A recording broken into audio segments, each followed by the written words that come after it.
जय हिंद दोस्तों, मेरा नाम अनुज है। अध्ययन विथ अनुज ऑफिशियल चैनल पर आप सभी लोगों का स्वागत है। दोस्तों आज फिर मैं आपके बीच 20 अति महत्वपूर्ण प्रश्न लेकर के हाजिर हूं। ये बहुत ही महत्वपूर्ण प्रश्न है, ध्यान से देखिएगा। आइए शुरू करते हैं। पहला प्रश्न है, नागरिक उड्डयन प्रशिक्षण केंद्र कहाँ स्थित है? दोस्तों नागरिक उड्डयन प्रशिक्षण केंद्र इलाहाबाद में स्थित है। ऑप्शन आपका ए वाला सही होगा। इलाहाबाद का नाम बदल करके प्रयागराज कर दिया गया है। और नागरिक उड्डयन प्रशिक्षण केंद्र भारतीय विमानपत्तन प्राधिकरण, जिसे अंग्रेजी में एयरपोर्ट्स अथॉरिटी ऑफ इंडिया कहा जाता है, उसके अंतर्गत आने वाले 4 प्रशिक्षण केंद्रों में से एक है। कोलकाता स्थित जो प्रशिक्षण केंद्र है उसे हम लोग अग्निसेवा प्रशिक्षण केंद्र के नाम से जानते हैं। अग्निसेवा प्रशिक्षण केंद्र, इसे अंग्रेजी में फायर सर्विस ट्रेनिंग सेंटर के नाम से जानते हैं, अर्थात FSTC। और दिल्ली स्थित इसी से मिलता जुलता नाम है अग्नि प्रशिक्षण केंद्र। अग्नि प्रशिक्षण केंद्र, इसका मतलब होगा फायर ट्रेनिंग सेंटर, अर्थात FTC। तो ये 3 हो गए, नागरिक उड्डयन प्रशिक्षण केंद्र इलाहाबाद, अग्नि सेवा प्रशिक्षण केंद्र कोलकाता और अग्नि प्रशिक्षण केंद्र नई दिल्ली। और जो चौथा प्रशिक्षण केंद्र है उसका नाम है राष्ट्रीय उड्डयन प्रबंधन एवं अनुसंधान संस्थान, अर्थात national institute of aviation management and research. इस तरह जो है भारतीय विमानपत्तन प्राधिकरण के ये चारों प्रशिक्षण केंद्र हैं जो आपके एग्जाम में पूछे जा सकते हैं। आप लोग इन्हें देख लीजिएगा। दूसरा प्रश्न है, निम्नलिखित में से कौन सा विषय संघ सूची का है? दोस्तों संघ सूची के विषयों पर केवल केंद्र सरकार ही कानून बना सकती है और वर्तमान में संघ सूची में 100 विषय शामिल किए गए हैं। इनमें जो एग्जाम्स में अधिकतर पूछे जाते हैं उनमें शामिल है रक्षा, बीमा, संचार, विदेशी मामले, मुद्रा, केंद्र राज्य व्यापार एवं वाणिज्य, और इसके साथ साथ आपका ये बैंकिंग जो ऑप्शन 2 में दे रखा है। बैंकिंग के साथ दोस्तों आणविक ऊर्जा है, आणविक ऊर्जा। इस तरह के जो विषय हैं ये सभी संघ सूची के अंतर्गत आते हैं। एक बार मैं फिर से पढ़ दे रहा हूँ, जैसे रक्षा है, बीमा है, संचार, विदेशी मामले, मुद्रा, केंद्र राज्य व्यापार एवं वाणिज्य, बैंकिंग और आणविक ऊर्जा, ये सभी संघ सूची के विषय हैं। ऑप्शन आपका बी वाला सही हुआ। कृषि, पुलिस और सार्वजनिक स्वास्थ्य राज्य सूची के अंतर्गत आते हैं। राज्य सूची के विषय हैं, राज्य सूची के विषय के अंतर्गत आते हैं कृषि, पुलिस, सार्वजनिक स्वास्थ्य। रावी का ऋग्वैदिक नाम क्या है? ऋग्वैदिक काल में रावी को परशुनी नदी के नाम से जाना जाता था। ऑप्शन आपका डी वाला सही होगा। और अस्किनी, जो ऋग्वैदिक काल में अस्किनी नदी हुआ करती थी, उसे आज हम चिनाब नदी के नाम से जानते हैं। सुतुद्री दोस्तों सतलज नदी है जिसके तट पर लुधियाना शहर बसा है। सुतुद्री आज जो है सतलज नदी के नाम से जाना जाता है। और वितस्ता जो ऋग्वैदिक कालीन नदी थी, इसे हम आजकल झेलम नदी के नाम से जानते हैं। इसके अतिरिक्त जो सर्वाधिक मात्रा में एग्जाम में पूछा जाता है व्यास है, जिसका ऋग्वैदिक नाम विपाशा था, और गंडक का ऋग्वैदिक नाम सदानीरा था। चौथा प्रश्न है, ITCZ में C का क्या अर्थ होता है? पहले मैं बता देता हूँ ITCZ का मतलब क्या होता है। ITCZ का मतलब होता है इंटर ट्रॉपिकल कॉन्वर्जेंस जोन, अर्थात अंतः उष्णकटिबंधीय अभिसरण क्षेत्र। यह दोस्तों भूमध्य रेखा के पास एक वृत्ताकार क्षेत्र होता है, अर्थात पृथ्वी को घेरे हुए एक भाग होता है जहां पर उत्तरी तथा दक्षिणी गोलार्धों की जो व्यापारिक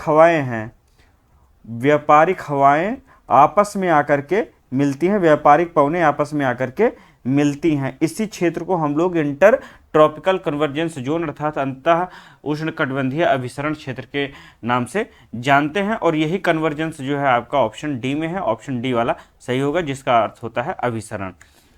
पांचवा प्रश्न है, बनारस हिंदू विश्वविद्यालय की स्थापना किसने की थी? बनारस हिंदू विश्वविद्यालय की स्थापना मदन मोहन मालवीय जी ने 4 फरवरी 1916 को की थी, वसंत ऋतु के दिन, 4 फरवरी 1916 को।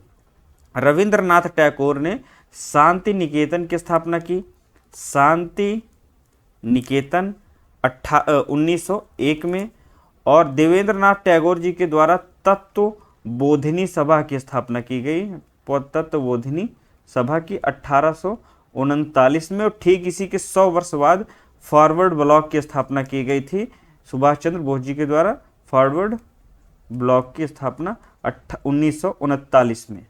से याद कर लीजिएगा, आप लोग एग्जाम में आएगा तो आप लोग सही कर दीजिएगा।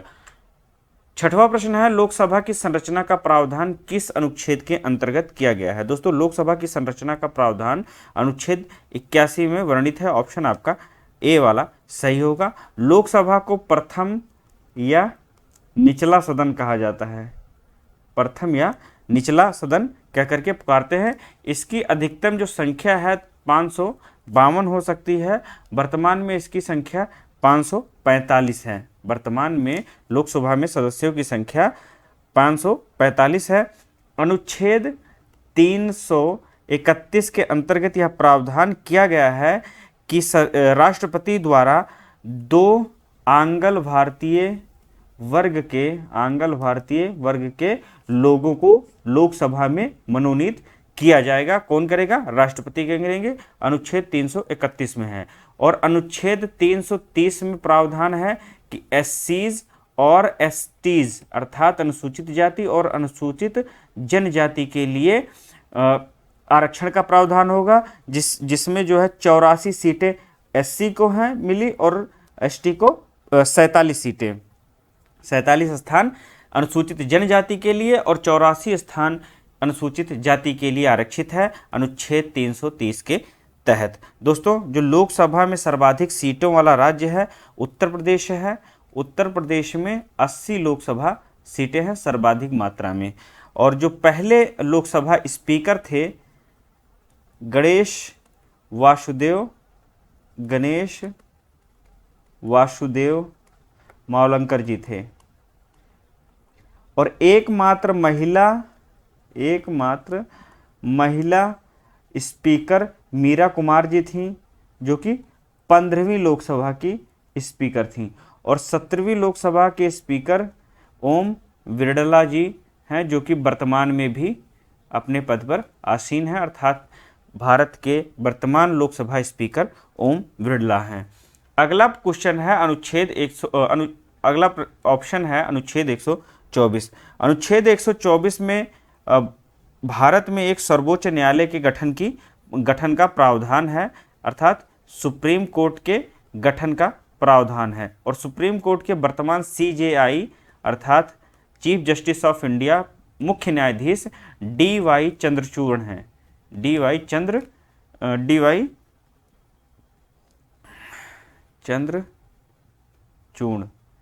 चंद्रचूड़ इस समय मुख्य न्यायाधीश हैं। अनुच्छेद 108 में दोस्तों प्रावधान किया गया है कि जब संसद के दोनों सदनों में साधारण विधेयक के विषय में मतभेद होगा तो इस गतिरोध को दूर करने के लिए राष्ट्रपति दोनों सदनों की संयुक्त बैठक बुलाएंगे। और उसकी अध्यक्षता कौन करेगा? तो लोकसभा स्पीकर करेंगे, अर्थात लोकसभा अध्यक्ष करेंगे। अनुच्छेद 52 में राष्ट्रपति देश का संवैधानिक प्रधान होगा, ठीक है। और अनुच्छेद 53 में भारतीय संघ की जो शक्ति है, कार्यपालिका की शक्ति है, वह राष्ट्रपति में निहित होगी। अनुच्छेद 54 के अंतर्गत राष्ट्रपति के निर्वाचन संबंधी उल्लेखों का प्रावधान किया गया है, प्रावधानों का उल्लेख किया गया है। और अनुच्छेद 61 एग्जाम में पूछ सकता है, जिसमें राष्ट्रपति पर महाभियोग की प्रक्रिया का प्रावधान बताया गया है। दोस्तों, इस समय जो राष्ट्रपति हैं द्रौपदी मुर्मू जी हैं। और जो प्रथम राष्ट्रपति थे डॉक्टर राजेंद्र प्रसाद, उनका कार्यकाल 1950 से लेकर के 1962 के मध्य था। आप लोग जो है इन प्रश्नों को एक बार से फिर से पॉज करके बैक करके देख लीजिएगा। आते हैं अगले प्रश्न पर।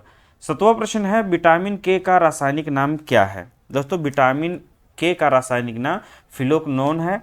ऑप्शन आपका सी वाला होगा, फिलोक्विनोन।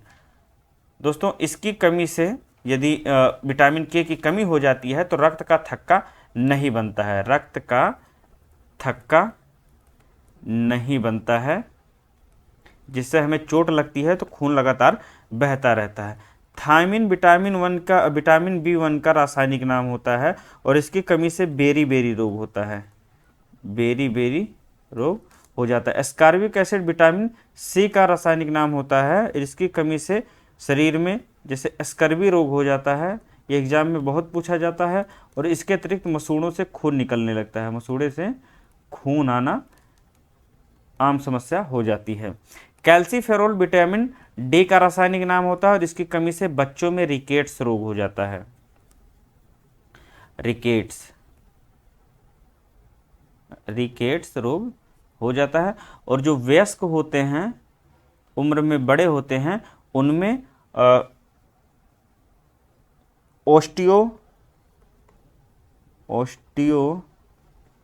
मलेशिया रोग हो जाता है। दोस्तों आइए एक बार मैं फिर से बता देता हूँ। विटामिन के का रासायनिक नाम फिलोक्विनोन है, जिसकी कमी के कारण शरीर में रक्त का थक्का नहीं बनता है। विटामिन बी का रासायनिक नाम थायमिन है और इसकी कमी से बेरी बेरी रोग हो जाता है। स्कॉर्बिक एसिड विटामिन सी का रासायनिक नाम है, जिसकी कमी से स्कर्वी तथा मसूड़े में खून आने लगते हैं। कैल्सीफेरोल विटामिन डी का रासायनिक नाम है, जिसकी कमी से बच्चों में रिकेट्स रोग और बड़ों में ऑस्टियोमलेशिया रोग हो जाता है। 8वां प्रश्न है, प्रथम बौद्ध संगीति किसके काल में आयोजित हुई थी? दोस्तों प्रथम बौद्ध संगीति अजातशत्रु के शासन काल में आयोजित हुई थी और समय था 483 ईसा पूर्व। कहाँ पर आयोजित हुई थी? यह राजगृह में आयोजित हुई थी। इसकी अध्यक्षता महाकश्यप जी ने की थी, महाकश्यप।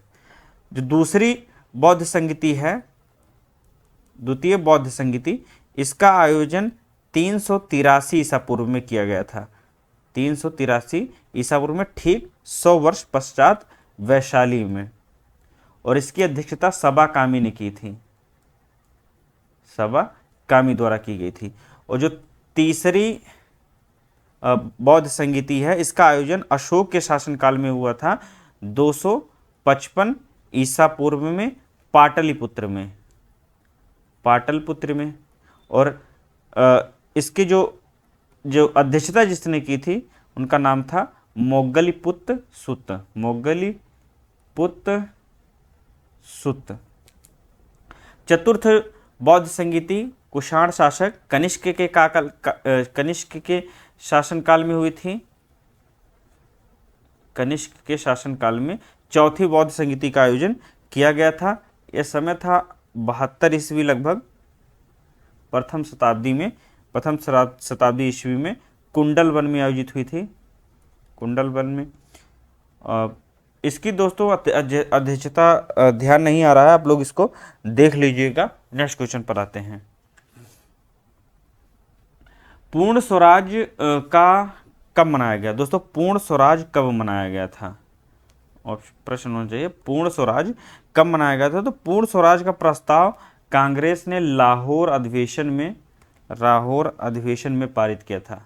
पूर्ण स्वराज का प्रस्ताव लाहौर अधिवेशन में पारित किया गया था और पूर्ण स्वराज दिवस 26 जनवरी 1930 को मनाया गया था। ऑप्शन आपका डी वाला सही होगा।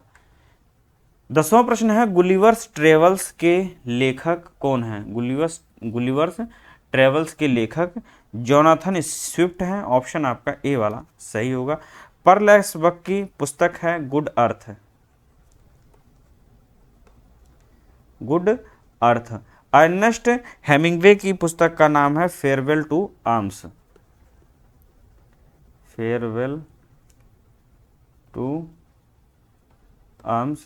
और अरुंधति रॉय जी की एक मान बुकर पुरस्कार पुस्तक है the God of small things. तो इसे याद रखिएगा आप लोग, एग्जाम में आएगा तो सही कर लीजिएगा। बांदीपुर राष्ट्रीय उद्यान किस राज्य में स्थित है? दोस्तों बांदीपुर राष्ट्रीय उद्यान कर्नाटक राज्य में स्थित है। ऑप्शन आपका बी वाला सही होगा। इसके अतिरिक्त कर्नाटक में भद्रा अभयारण्य है, भद्रा अभयारण्य है, सोमेश्वर और तुंगभद्रा अभयारण्य भी कर्नाटक में ही स्थित है।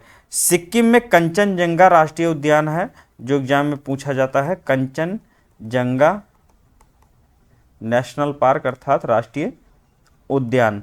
गोवा में है भगवान महावीर उद्यान, भगवान महावीर उद्यान। मणिपुर स्थित जो राष्ट्रीय उद्यान है उसका नाम है केबुल। कहीं कहीं आपको ये जो है कीबुल लिखा मिलेगा, केबुल या केबुल लामजाओ नेशनल पार्क या राष्ट्रीय उद्यान। आइए एक बार बता देता हूं मैं। सिक्किम स्थित कंचनजंगा राष्ट्रीय उद्यान है। कर्नाटक में भद्रा अभयारण्य, सोमेश्वर और तुंगभद्रा अभयारण्य है। इसके अतिरिक्त बांदीपुर राष्ट्रीय उद्यान भी कर्नाटक में स्थित है। ऑप्शन आपका बी वाला सही होगा। गोवा में भगवान महावीर उद्यान है और मणिपुर में केबुल या कीबुल लामजाओ राष्ट्रीय उद्यान स्थित है। 12वां प्रश्न है, आंतरिक व्यापार किससे संबंधित है? दोस्तों आंतरिक व्यापार जो होता है वह शेयर मार्केट से संबंधित होता है। ऑप्शन आपका बी वाला सही होगा। आंतरिक व्यापार या इनसाइडर ट्रेडिंग,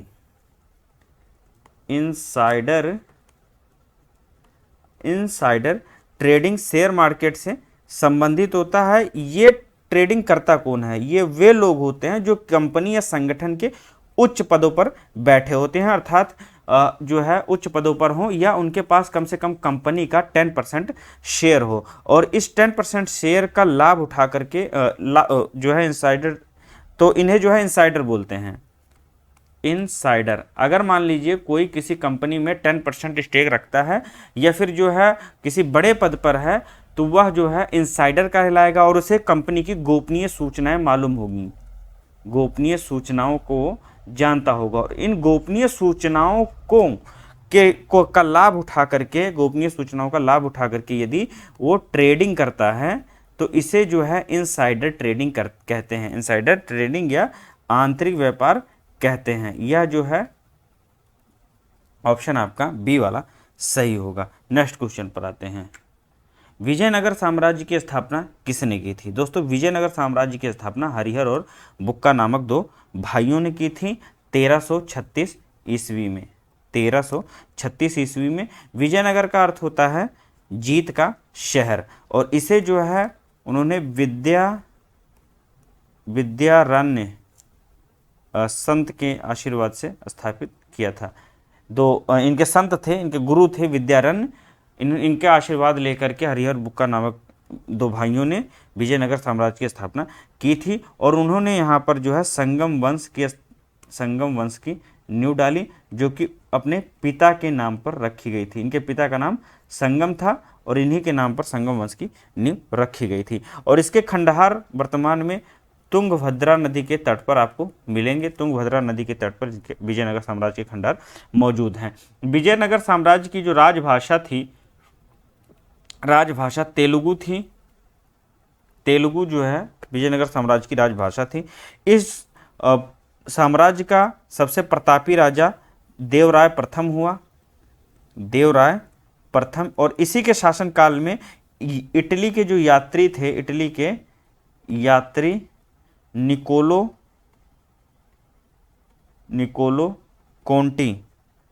कोंटी देवराय के शासनकाल में ही भारत में भ्रमण पर आया था। और संगम वंश के जो सबसे प्रतापी राजा थे दोस्तों, संगम वंश की बात मैं कर रहा हूँ, देवराय द्वितीय थे। देवराय सेकंड इस शासन के सबसे प्रतापी राजा थे, और इन्हें जो है इमाडी देवराय भी कहा जाता था, इमाडी देवराय कहते थे। इसके बाद में संगम वंश के बाद में सालू नरसिंह ने सालू वंश की स्थापना की थी, सालू वंश की स्थापना की थी। इसका लगभग समय था 1485 से लेकर के 1506 ईस्वी के मध्य। और सालू वंश के बाद में दोस्तों सालू वंश के बाद में विजयनगर पर तुलु वंश की स्थापना होती है। तुलु वंश की स्थापना होती है और इसकी स्थापना करते हैं वीर नरसिंह, वीर नर सिंह। और यह जो है समय होता है 1505 से लेकर के 1565 का। नेक्स्ट क्वेश्चन पर आते हैं। इसमें तुलु वंश से लेकर के प्रश्न बनाए जाते हैं। जैसे उस समय जो है इसके जो सबसे प्रतापी राजा थे कृष्ण देवराय थे, कृष्ण देवराय थे। और कृष्ण देवराय के शासनकाल में 8 तेलुगु के कवि थे, तेलुगु कवि थे जो अष्टदिग्गज कहलाते थे, अष्टदिग्गज कहलाते थे। तो जो तुलु वंश के शासक थे, प्रतापी शासक थे कृष्णदेवराय, उनके यहाँ 8 तेलुगु कवि थे जिन्हें जो है अष्टदिग्गज के नाम से जाना जाता था। इसके अतिरिक्त कृष्णदेवराय ने तेलुगु में मुक्त मलयाद एवं संस्कृत में जाम्बवती कल्याणम की भी रचना की थी। और इस जो तुलु वंश का जो अंतिम शासक था सदाशिव था। यहाँ पर जगह कम होने के कारण मैं लिख नहीं पा रहा हूँ, आप लोग जो है इसे पढ़ लीजिएगा क्योंकि एग्जाम में पूछे जाने वाले प्रश्नों में है। नेक्स्ट क्वेश्चन है शक संवत का प्रारंभ कब हुआ था। दोस्तों शक संवत का प्रारंभ 78 ईस्वी में हुआ था। ऑप्शन आपका ए वाला सही होगा। और इसकी शुरुआत जो है कुषाण शासक कनिष्क ने की थी। कनिष्क,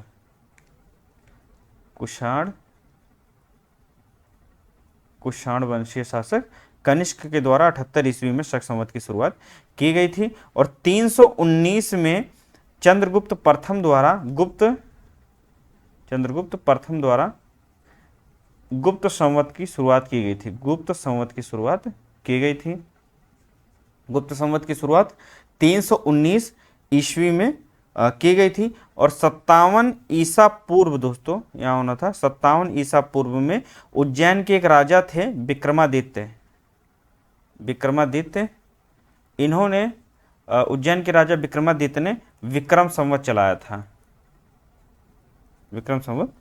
था। ऑप्शन दोस्तों आपका ए वाला सही होगा। शुष्क वन अनुसंधान संस्थान कहाँ पर स्थित है। The arid forest research institute कहाँ पर स्थित है। दोस्तों यह जोधपुर में स्थित है। ऑप्शन आपका डी वाला सही होगा। जोधपुर को हम लोग सन सिटी या ब्लू सिटी के नाम से भी जानते हैं। एग्जाम में पूछा जा सकता है, आप लोग इसे याद रखिएगा। जोधपुर का उपनाम सन सिटी या ब्लू सिटी भी है। और जो शुष्क वन अनुसंधान संस्थान है यह पर्यावरण एवं वन मंत्रालय के अधीन एक ऑटोनोमस बॉडी है। वर्तमान में पर्यावरण वन एवं जलवायु परिवर्तन मंत्री, इसे मैं बता देता हूँ एग्जाम में आ सकता है, पर्यावरण वन और जलवायु परिवर्तन मंत्री, और इसी के साथ साथ श्रम और रोजगार मंत्री भूपेंद्र यादव हैं। पर्यावरण वन जलवायु परिवर्तन मंत्री और श्रम और रोजगार मंत्री, इन दोनों मंत्रालयों को जो है भूपेंद्र यादव संभालते हैं, भूपेंद्र यादव हैं।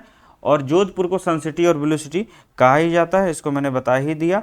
देहरादून जो स्थित संस्थान है केंद्रीय वन अनुसंधान संस्थान है, केंद्रीय वन अनुसंधान संस्थान है। लखनऊ स्थित केंद्रीय वनस्पति अनुसंधान संस्थान है। और बंगलुरु में दोस्तों पारिस्थितिकी विज्ञान केंद्र है, विज्ञान केंद्र है।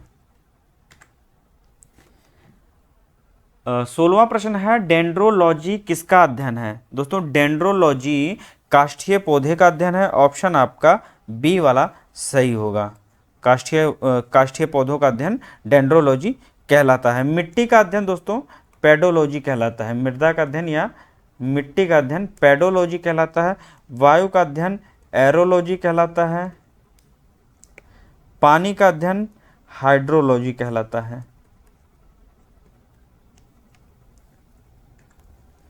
हम प्याज काटते हैं, जब हम प्याज काटते हैं, प्रश्न होना था यहाँ पर, जब हम प्याज काटते हैं तो सिंथेज एंजाइम प्याज के अमीनो अम्ल सल्फाइड को किस अम्ल में परिवर्तित कर देता है। फिर से मैं प्रश्न पढ़ दे रहा हूं, जब हम प्याज काटते हैं तो सिंथेज एंजाइम प्याज के अमीनो एसिड सल्फाइड को किस में परिवर्तित करता है। तो यह दोस्तों सल्फेनिक एसिड या सल्फेनिक अम्ल में परिवर्तित करता है। ऑप्शन आपका ए वाला सही होगा। और सल्फेनिक एसिड हवा के साथ मिल करके साइन प्रोपेंथियल एस ऑक्साइड में रूपांतरित हो जाता है। यह क्या करता है, पहले तो सिंथेज एंजाइम अमीनो अम्ल सल्फाइड को सल्फेनिक अम्ल एसिड में बदल देता है, अर्थात सल्फेनिक अम्ल में बदलता है, और उसके बाद में सल्फेनिक अम्ल हवा के साथ मिलकर के साइन प्रोपेंथियल एस ऑक्साइड में बदल देता है, रूपांतरित कर देता है। और ये जो है हवा के जरिए हमारे संपर्क में, आंखों के संपर्क में आ जाता है, और जो आंखों की लैक्रिमल ग्लैंड होती है ये डिस्टर्ब हो जाती है, अर्थात ये परेशान हो जाती है, तो हमें आंखों से आंसू निकलने लगते हैं। ऑप्शन आपका ए वाला सही होगा। मक्का किस ऋतु की फसल है। दोस्तों मक्का जो है, जैसे कि भारत में तीन फसलों वर्गीकरण किया गया है, खरीफ, रबी, जायद, जैसा कि आप लोग देख पा रहे हैं। तो मक्का जो होती है यह खरीफ फसल के अंतर्गत बोई जाती है। ऑप्शन आपका ए वाला सही होगा। और खरीफ फसल किन्हें कहते हैं, ये दोस्तों वर्षा ऋतु वाली फसलें होती हैं, वर्षा काल में या वर्षा ऋतु वाली फसलें कहलाती हैं। इनका बोने का समय जून जुलाई है, लगभग जून जुलाई में बो करके सितंबर अक्टूबर में काट ली जाती हैं। इनमें आने वाली मुख्य रूप से जो फसलें हैं, ज्वार, चावल, रागी, बाजरा, मूंगफली, इसे याद रखिएगा, मूंगफली जो है एग्जाम में कई बार पूछा गया है। कपास, पटसन, तंबाकू, मूंग, उड़द, लोबिया आदि फसलें जो है आपकी खरीफ के अंतर्गत आती हैं। एक बार मैं फिर से बता दे रहा हूं, अगर नहीं समझ में आ रही है लिखावट तो, ज्वार, चावल, रागी, बाजरा, मूंगफली, कपास, पटसन, तंबाकू, मूंग, उड़द, लोबिया आदि। तो ये जून जुलाई में बोई जाती हैं और सितंबर अक्टूबर में काट ली जाती हैं।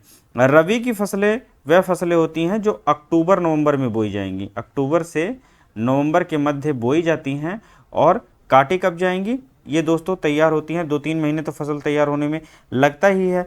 इस तरह से जो है ये अप्रैल और मई में तैयार हो जाती हैं और तब काट ली जाती हैं। अप्रैल से मई के मध्य में तैयार होती हैं और काट ली जाती हैं। इनमें मुख्य रूप से कौन सी फसलें आती हैं, इनमें दोस्तों जैसे गेहूं हो गया आपका, गेहूं इस समय जो है कटने वाला है, गेहूं कट रहा है।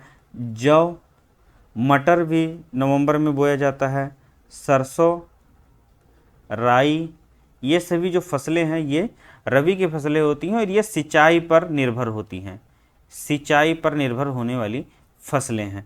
और उसके बाद में आती है हमारी तीसरी फसल, जायद की फसल। रबी एवं खरीफ की जो मध्यवर्ती फसल है उसे हम लोग जायद की फसल कहते हैं। इसे लगभग मार्च से अप्रैल के महीने में बोते हैं, मार्च से अप्रैल के महीने में बो दिया जाता है और यह जून जुलाई में काट ली जाती है, जून जुलाई में काट ली जाती है। इनमें जो मुख्य रूप से फसलें हैं उनमें करेला है, ककड़ी, खरबूजा, कद्दू आदि जो है जायद की फसलों में आता है। इनमें कद्दू बहुत एग्जाम में पूछा जाता है। नेक्स्ट क्वेश्चन पर आते हैं। 19वां प्रश्न है, निकोटिनामाइड या नियासिन किसका रासायनिक नाम है। दोस्तों निकोटिनामाइड या नियोसिन विटामिन B3 का रासायनिक नाम होता है। ऑप्शन आपका बी वाला सही होगा। इससे होने वाला रोग है पिलाग्रा, यह एक तरह का त्वचा दाद होती है, त्वचा में दाद हो जाती है, या कहें तो 4D सिंड्रोम। विटामिन बी का रासायनिक नाम होता है राइबोफ्लेविन, और इसकी जो कमी से त्वचा का फटना, त्वचा का फटना, आँखों का लाल होना, आँखों का लाल होना, और या जिह्वा फटना, जिह्वा फटना जैसे रोग हो सकते हैं।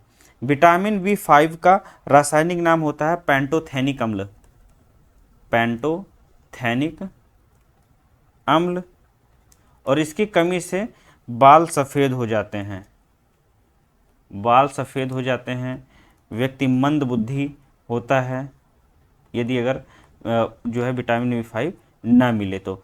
विटामिन बी6 का रासायनिक नाम पायरिडॉक्सिन होता है, पायरिडॉक्सिन, और इसकी कमी से एनीमिया रोग हो जाता है, त्वचा रोग हो जाता है। एक बार मैं बता दे रहा हूँ, और विटामिन बी2 का राइबोफ्लेविन, विटामिन बी3 का निकोटिनेमाइड या नियासिन, विटामिन बी5 का पैंटोथेनिक अम्ल, और विटामिन 6 का पायरिडॉक्सिन अम्ल होता है रासायनिक नाम। 20वां प्रश्न है, विश्व प्रेस स्वतंत्रता दिवस किस दिन मनाया जाता है? दोस्तों विश्व प्रेस स्वतंत्रता दिवस 3 मई को मनाया जाता है, ऑप्शन ए वाला सही होगा। 26 नवंबर को विश्व पर्यावरण संरक्षण दिवस मनाते हैं, संरक्षण दिवस मनाया जाता है। और 31 मई को विश्व तंबाकू रोधी दिवस मनाते हैं। 14 जून को दोस्तों विश्व रक्तदान दिवस मनाया जाता है।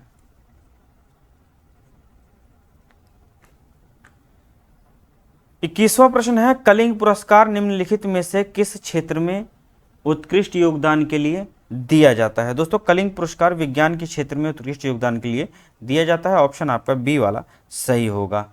पत्रकारिता के क्षेत्र में जो उत्कृष्ट योगदान होता है उसके लिए पुलित्जर पुरस्कार प्रदान किया जाता है, पुलित्जर पुरस्कार। संस्कृत साहित्य में उत्कृष्ट योगदान के लिए वाचस्पति पुरस्कार से सम्मानित किया जाता है। कृषि की पैदावार में उल्लेखनीय योगदान के लिए बोरलाग पुरस्कार प्रदान किया जाता है।